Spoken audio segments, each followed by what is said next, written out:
So, ina-arresto namin sa bisa ng warrant of arrest sa kaso Serious Conduct, Qualified Rape.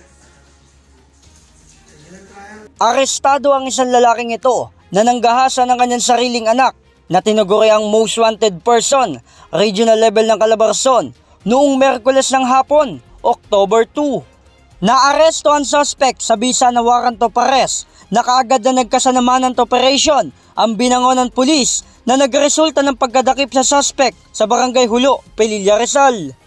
Nagkaroon tayo ng magandang pagka-aresto ng isang suspect sa panggagahasa ng sarili niyang anak. No? Nangyari ito noong 2021, 2022, and 2023. Ayon sa pulisya, 3 counts of qualified rape ang nakalatag na kaso sa suspect kung saan mula 13 anyos hanggang maging 15 anyos naganap ang pangahalay sa kanyang sariling anak. So, 3 counts of qualified rape of a minor. And nung nangyari yung rape is 13 years old yung bata.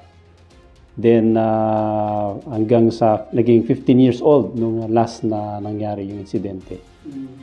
Mariing naman na tinatanggi ng suspect ang paratang sa kanya na umano'y walang katotohanan.